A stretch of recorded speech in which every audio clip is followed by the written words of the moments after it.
Tak terasa umurku saat ini sudah memasuki kepala 4, tepatnya sudah 43 tahun. Usia yang sudah tidak muda lagi. Tapi kenapa? Di usia yang hampir setengah abad ini, masih saja punya rasa keinginan yang sangat tinggi sekali. Banyak orang bilang kalau itu puber kedua atau ketiga. Kadang saya malu ketika rasa keinginan itu muncul, karena suamiku yang usianya jauh lebih tua dariku sudah tidak bisa lagi memberikan kewajibannya sebagai seorang suami terhadap istrinya karena faktor usia. Saya percaya akan hal itu, tapi mengapa di usiaku yang sekarang ini justru malah menambah semangatku untuk mendapatkan itu dari suamiku? Sebelumnya saya minta maaf kepada para pembaca kalau saya bercerita tentang keluh kesahku ini.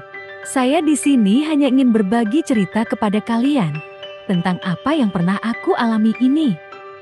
Mungkin juga banyak perempuan di luar sana yang mengalami hal yang sama seperti saya ini.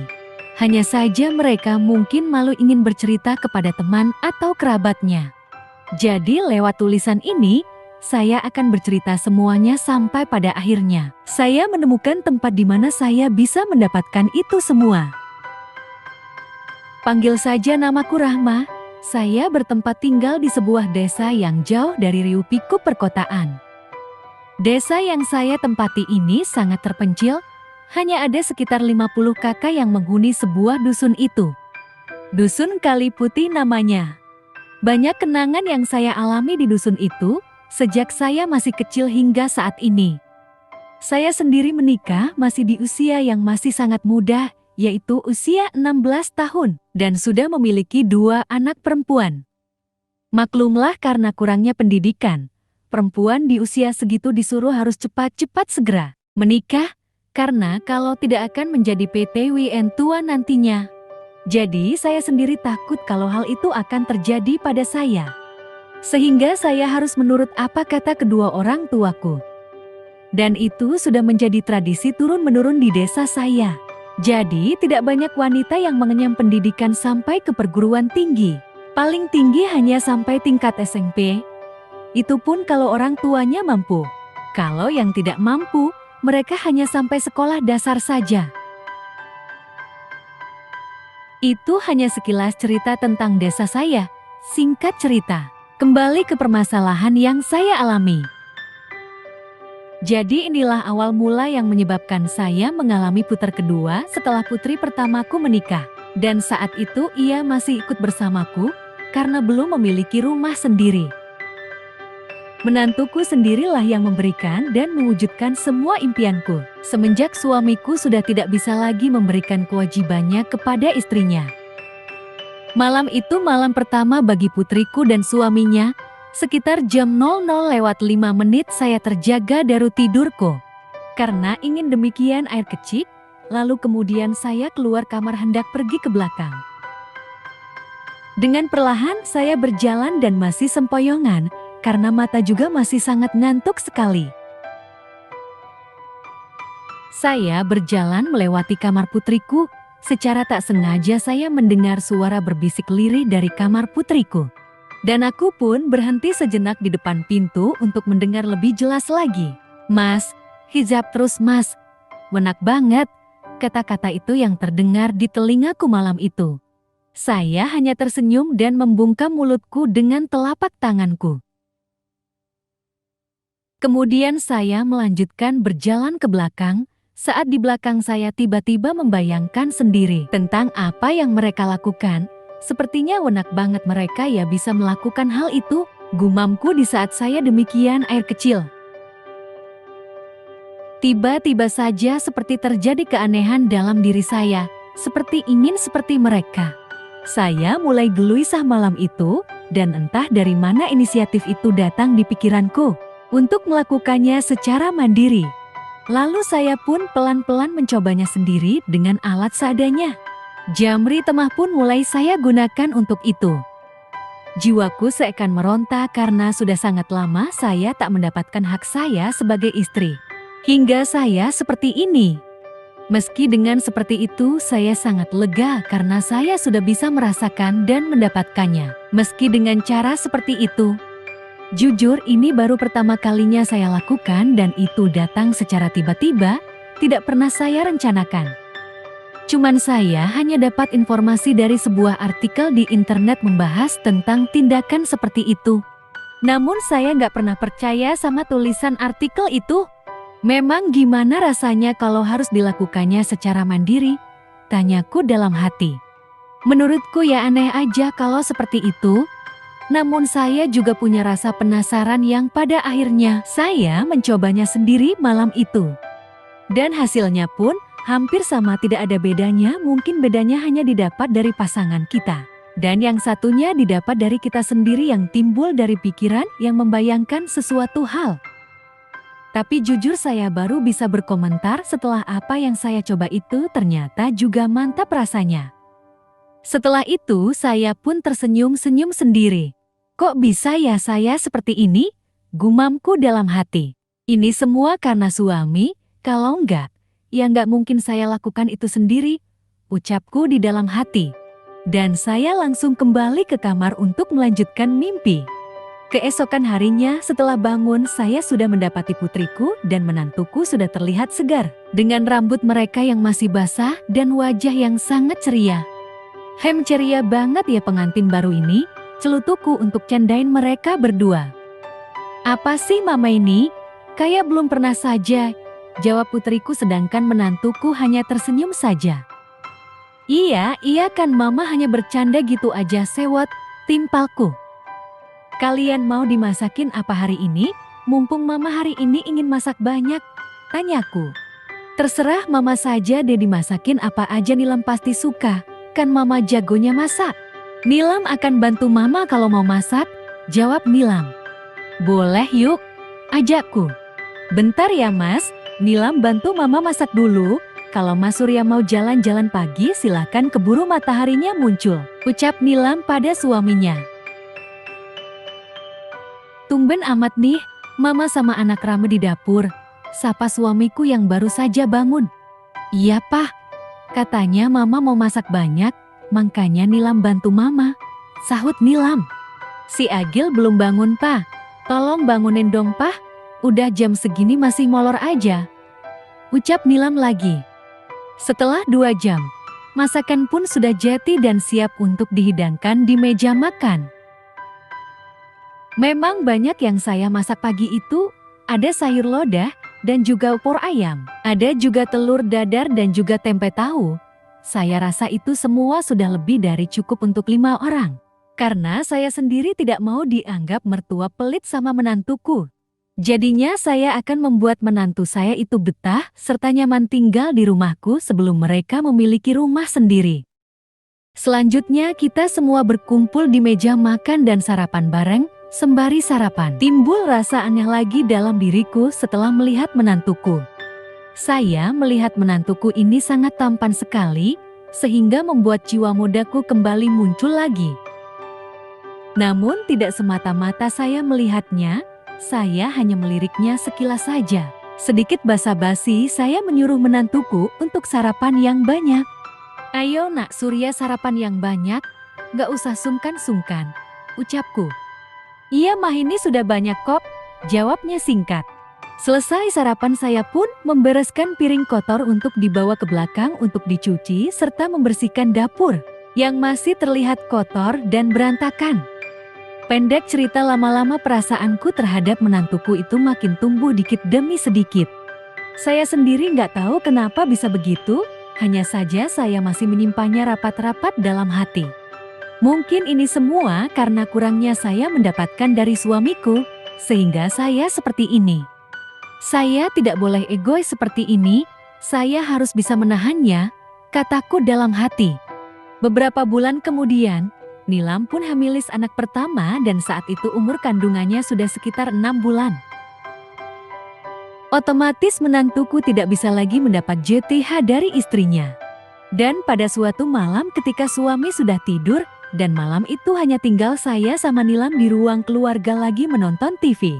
Sedangkan Surya menantuku lagi di kamarnya.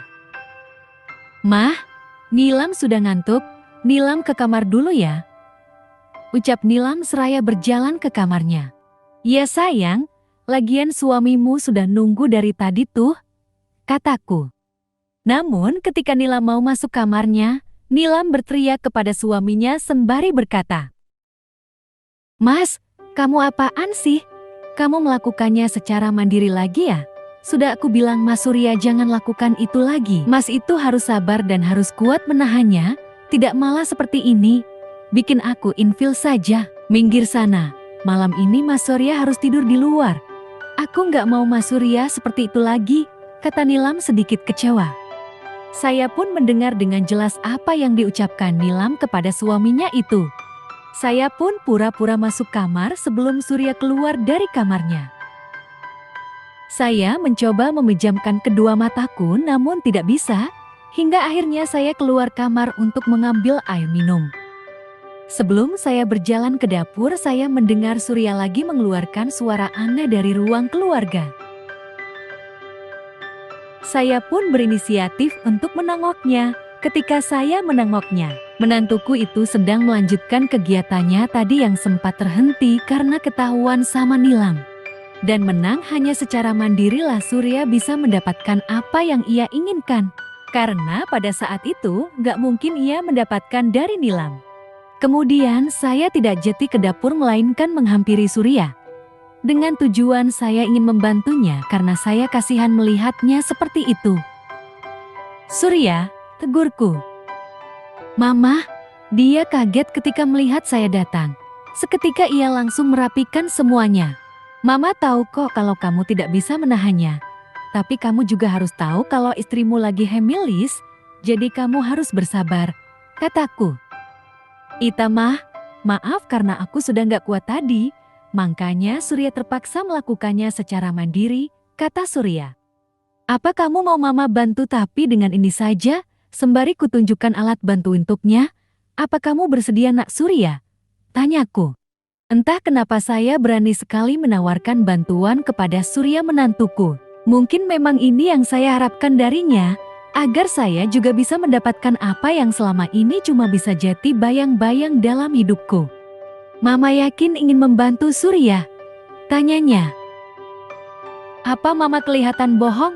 timpalku. "Ya udah kalau gitu Surya mau mah." Malam itu pun saya langsung membantu menantuku dengan hati yang sangat bahagia. Hanya dengan genggaman tangan, menantuku sudah seperti ular kepanasan. Saya berusaha membuat menantuku itu mendapatkan semuanya meski hanya sebatas itu. Tapi lama-kelamaan saya sendiri yang tidak bisa membendung keinginanku sendiri. Setelah semua selesai dan Surya sudah mendapatkan apa yang dia mau, justru Surya malah sebaliknya ingin membantuku juga. Saya sempat mau menolaknya, tapi Surya dengan penuh semangat ia berhasil membuat diriku tak mampu bergerak. Dan hingga akhirnya saya pun pasrah menerima bantuan dari menantuku. "Mama juga menginginkan ini semua kan?" tanya Surya. Saya hanya bisa menganggukkan kepala saja. Dengan semangatnya yang tinggi, Surya bisa membuatku melayang di angkasa. Jujur selama ini memang ini yang saya harapkan darinya. "Santai saja nak Surya. Mama ingin malam ini jadi malam yang panjang untuk kita. Mumpung ada kesempatan kita harus memanfaatkannya dengan baik." "Baik Ma. Pokoknya malam ini Surya akan bantu Mama sampai selesai," kata Surya sembari melaksanakan kegiatan itu. "Coba Mama sekarang yang didemikian. Biar Mama tahu rasanya hidup di demikian." Lalu kemudian saya mengikuti saran darinya. Dan memang benar apa yang disarankan menantuku itu bisa membuatku lebih merasa nyaman dan mendapatkan yang lebih dari sebelumnya. Hingga 3 jam lamanya kami melakukan kegiatan sakral itu hingga selesai. "Makasih ya nak sudah bantu Mama malam ini, Mama tidur dulu ya." "Iya Ma, sama-sama. Lain kali kita bisa melakukannya lagi kan Ma?" tanya Surya. "Ya kita lihat dulu situasi dan kondisinya Surya. Kita tidak boleh gerusa-gerusu, nanti bisa ketahuan sama istrimu dan papamu," kataku. "Oke deh Mama sayang," timpal Surya. Kemudian saya meninggalkannya sendirian di ruang keluarga. Keesokan harinya, seperti biasanya saya beraktivitas di dapur membuatkan makan pagi untuk keluarga. Tak lama Nila menyusulku, Masak apa sih, Ma? Tanya Nilam. Ini Mama masak sayur bobo bayam kesukaanmu dan sambal terasi. Lauknya tempe. Kamu suka kan sayang? Jawabku. Suka dong, Ma. Apapun yang Mama masak Nilam pasti suka, katanya. Lah suamimu mana? Gak kamu bangunin nanti kesiangan lo berangkat kerjanya? Tanyaku. Nilam masih sebel Mas sama dia. Karena semalam Mas Surya sudah bikin Nilam kecewa, jelas Nilam. Ada apa Zo? Gak boleh kayak gitu sama suami, kataku pura-pura gak tahu apa yang sudah terjadi pada mereka berdua. Sudah, Nilam gak mau membahasnya lagi, Nilam mau jalan-jalan di depan saja. Setelah itu saya melanjutkan aktivitasku yaitu memasak, tiba-tiba Surya datang dan berada tepat di belakangku. Pagi Mama, sembari tangannya demikian di tempat itu. Surya kamu tuh ya kalau ada yang lihat gimana? Jangan seperti itu lain kali. Kita harus bisa jaga rahasia ini, udah sana kamu mandi dulu nanti telat loh, kataku. Aman kok Ma, Nilam lagi di depan tuh sama Papa. Ya udah Surya mau mandi dulu ya Ma. Entah kenapa, saya kok merasa bahagia setelah mendapatkan itu darinya. Sebenarnya hal ini gak boleh terjadi karena ia adalah menantuku. Saya sudah menjadi orang yang sangat egois, tidak pernah memikirkan perasaan orang, apalagi itu putriku sendiri. Yang tadi niat saya hanya ingin membantu menantuku, kini malah sebaliknya. Menantukulah yang selalu minta bantuan itu, sehingga kita keterusan setiap ada kesempatan. Dan dimanapun kita bisa melakukannya ketika kesempatan itu ada. Inilah yang paling seru lagi, ketika suamiku dan Nilam serta adiknya pergi keluar rumah, dan di rumah hanya ada saya dan Surya. Waktu itu saya lagi baras-baras dan bersihin kamar. Tiba-tiba menantuku datang menghampiriku dan demikian dari belakang. Mama, Surya ingin demikian lagi, mumpung rumah lagi sepi, ucap Surya. Jangan sekarang Surya, nanti kalau mereka tiba-tiba datang gimana? Tanyaku. Mereka masih lama Mah, makanya kita harus buru-buru demikiannya, bujuk Surya. Tanpa rasa ragu lagi saya pun kembali melakukan kegiatan itu, Surya masih menunjukkan performanya sebagai sosok laki-laki yang hebat dan penuh dengan semangat. Mungkin hanya itu saja yang bisa saya ceritakan kepada pemirsa semua, karena kalau diceritakan semuanya, gak ada habisnya. Semoga terhibur, sampai jumpa lagi di cerita selanjutnya, salam santun dan salam sejahtera. Jangan lupa like dan subscribe channel ini ya, terima kasih. Cerita kali ini adalah pengalaman pertama bagiku dengan Bu Anas tetanggaku, sekaligus sahabat baik mama kandungku. Inilah cerita selengkapnya. Keluarga kami bertetangga baik dan akrab dengan keluarga Pak Anas, terutama mamaku dan Bu Anas, walau usia mereka terpaut jauh. Mamaku berusia 45, sementara Bu Anas 31 tahun. Mamaku dan Bu Anas sering belanja bersama atau sekedar jalan-jalan saja. Aku sering dimintai tolong untuk menyetir, walau sebenarnya mereka bisa mengemudi sendiri. San, kamu ada acara enggak? Kata mamaku, jika akan nyuruh aku. Jika diminta mengantar mereka, aku suka banget, karena aku termasuk anak mama. Aku pun jadi ikut-ikutan akrab dengan Mirna, putrinya Bu Anas yang baru berusia 5 tahun. Mirna sering aku ajak main. Di balik itu aku mulai senang juga, karena bisa bersama Bu Anas yang cantik, nampak anggun dengan pakaian jilbab modisnya. Di rumah pun dia sering memakai jilbab. Tingginya kira-kira 165 cm, tapi masih tinggian aku sedikit, beberapa sentimeteran. Wajahnya cantik, mempesona dan indah. Betapa indahnya yang tidak nampak itu, pikirku jadi agak galau. Lambat laun, aku menjadi tertarik juga dengan Bu Anas ini. Gejala ini baru timbul 2 bulan terakhir ini.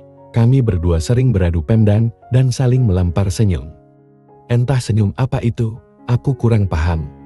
Paling tidak bagiku, atau aku yang terlalu GR. Sering suara indahnya memanggil, Avandik, itu yang selalu terbayang-bayang. Suaranya sangat merdu bagiku, dan menggetarkan relung-relung hatiku. Dia di rumah itu, bersama Mirna dan Marni pembantunya. Suaminya kerja di luar kota, pulangnya 2 minggu sekali, atau kadang lebih. Pagi itu aku tidak ada jadwal kuliah.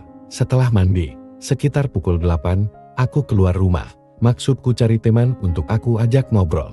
Suasana sepi di rumah-rumah di kompleks perumahan kami. Banyak yang sudah tutup, karena para tetangga sudah pada pergi kerja, kalaupun ada, hanya pembantu mereka. Tetapi Bu Enas, rupanya masih ada di rumah, karena mobilnya masih di carport, mungkin dia belum berangkat kerja.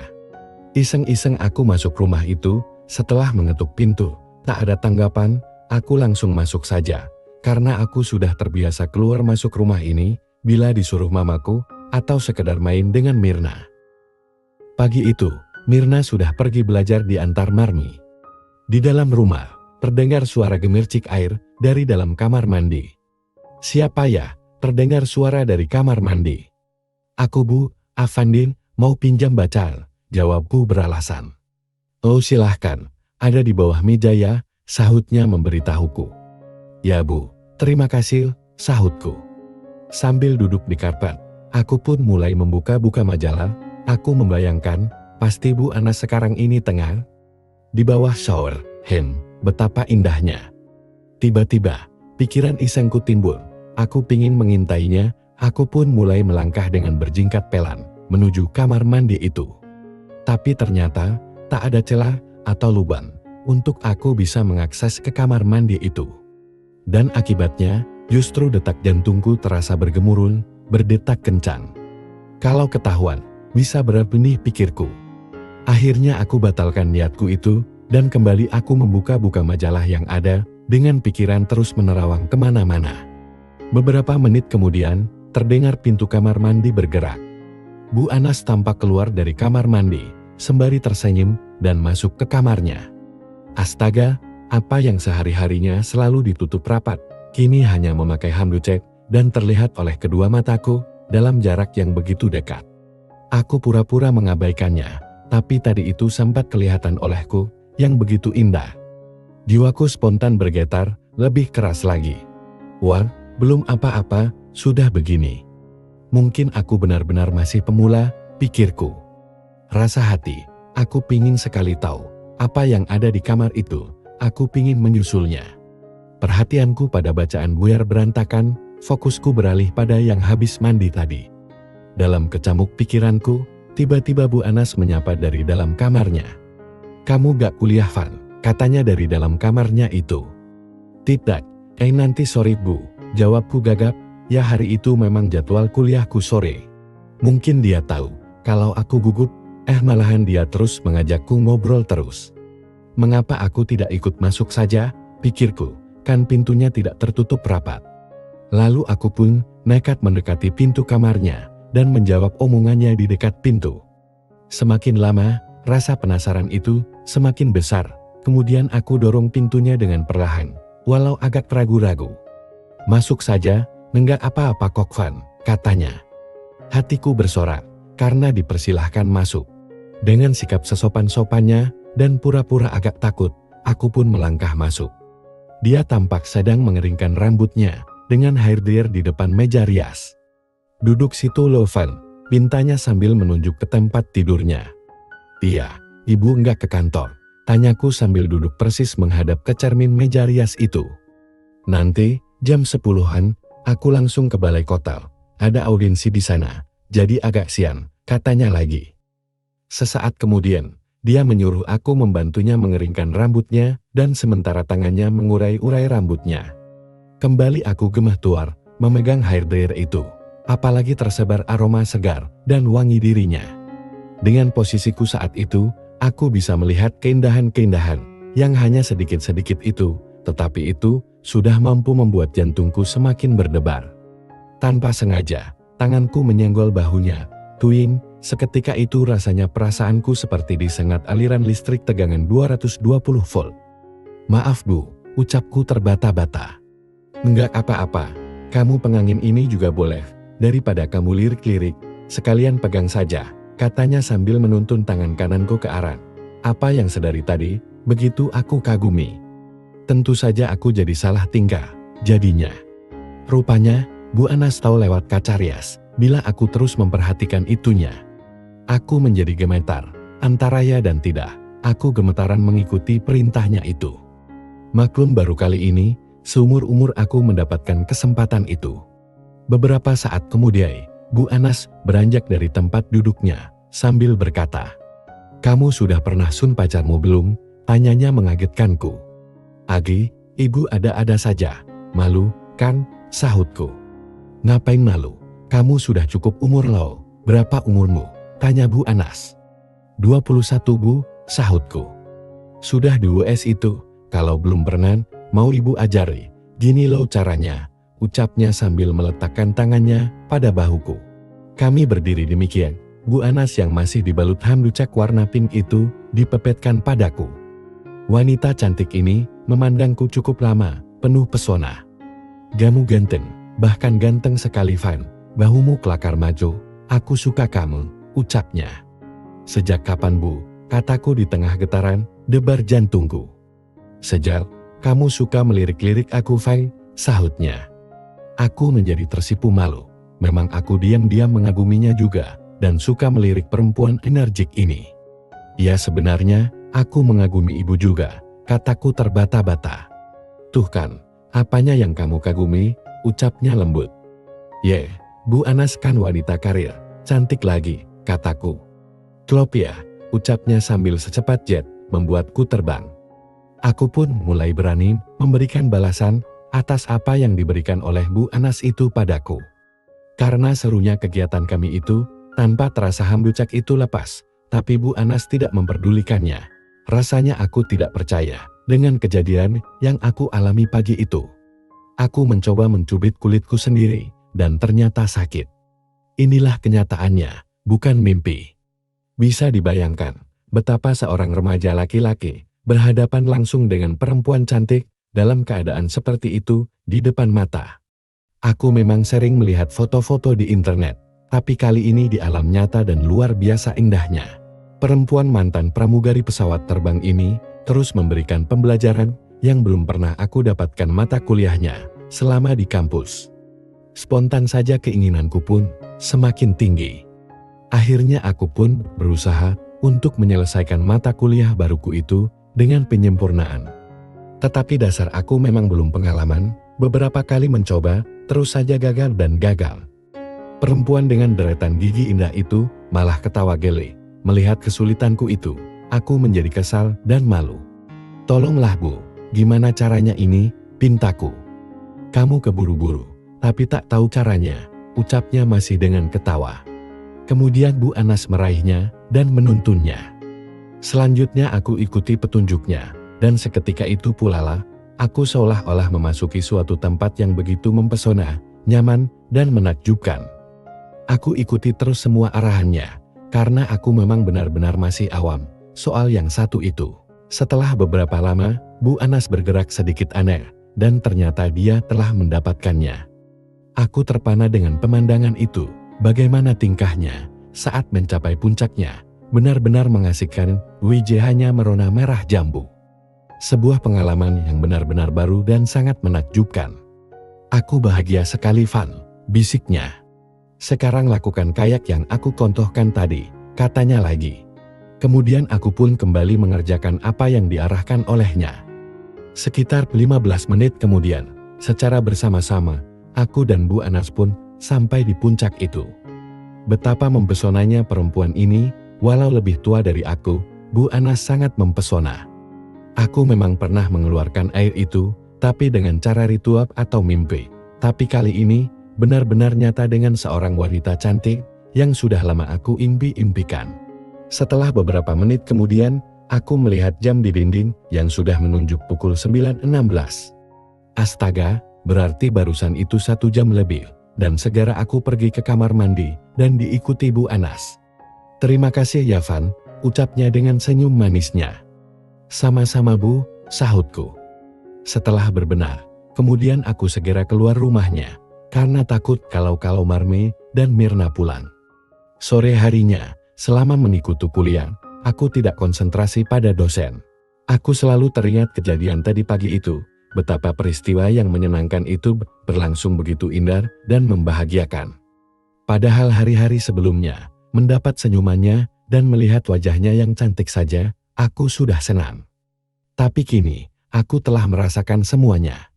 Sebuah pengalaman yang benar-benar baru, sekaligus mengasihkan. Lalu aku pun menulis pesan SMS ke Bu Anas. "Gimana Bu Anas?" lanjutkan pesanku untuk Bu Anas. "Kapan sayang?" jawabnya. Lalu kami pun sepakat, malam ini dilanjutkan kembali. Malamnya mamaku dan papaku pergi keluar rumah pukul 19 karena ada acara di kantor papa. Sebelum berangkat, aku pamit ke mamaku dan aku beralasan pada mamaku untuk mengerjakan tugas di rumah teman. "Mungkin kalau kemalaman, aku tidur di sana Ma," kataku pada mamaku. Semula mamaku keberatan, tapi akhirnya mengizinkan. Aku sudah tidak sabar, ingin segera pergi ke rumah Bu Anas. Tapi Bu Anas malah bilang, kalau aku disuruh datang nanti, setelah Mirna dan Marmi tidur, rasanya menunggu kayak setahun. Sekitar pukul 9 malam, ada SMS masuk dari Bu Anas. "Mereka sudah tidur, kemarilah sayang." "Aku berangkat Yamin," ucapku pada pembantuku, taunya dia, "aku akan pergi ke rumah temanku." "Gak pakai motor Mas?" tanya Mimin. "Dijemput temanku di ujung jalan," kataku. Malam itu germis, aku berangkat ke rumah Bu Anas, tapi jalanku melingkar lingkungan dulu, untuk kamuflas, agar Mimin tidak curiga. Setelah mengambil jalan melingkar, aku langsung masuk rumah, dan disambut oleh Bu Anas, dan langsung masuk kamarnya. Nyonya rumah itu kemudian mengunci pintu, mematikan lampu tengah, dan masuk kamarnya. Mirna tidur di kamar sebelah, sedang Marmi tidur di kamar belakang dekat dapur, dan akses ke ruang utama dikunci juga, sehingga cukup aman. Lampu meja kamar masih menyala redup. Bu Anas masuk kamar dan mengunci pintu dengan hati-hati. Dia membangkang tangannya, aku segera berjalan mendekatinya. Kami seperti sepasang kekasih yang sudah lama tidak ketemu.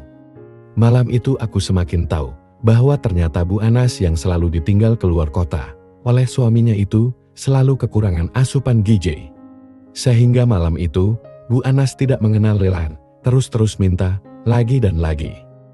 Untung saja aku baru sekali itu mendapatkan hal itu, sehingga aku pun, tentu saja dengan semangat 45, terus menyambutnya dengan sukacita. Sejak saat itu, hubungan rahasiaku dengan Bu Anas semakin erat terjalin. Kalau kami sudah sama-sama ingin, dan tidak ada kesempatan di rumah itu, maka Bu Anas pasti mengajak aku pergi ke hotel. Rasanya aku tidak bosan-bosannya menjalani hubungan ini bersama Bu Anas. Kini Bu Anas bertambah puta, Dava namanya, yang berumur 4 tahun, mungkin saja dia itu hasil tanamku. Sementara lakon itu kini masih berlangsung. Demikianlah pengalamanku dengan Bu Anas, tetangga sebelah rumahku itu, tamat. Semoga teman-teman semua terhibur dengan kisahku ini. Jangan lupa like dan komen ya. Sekian dan terima kasih.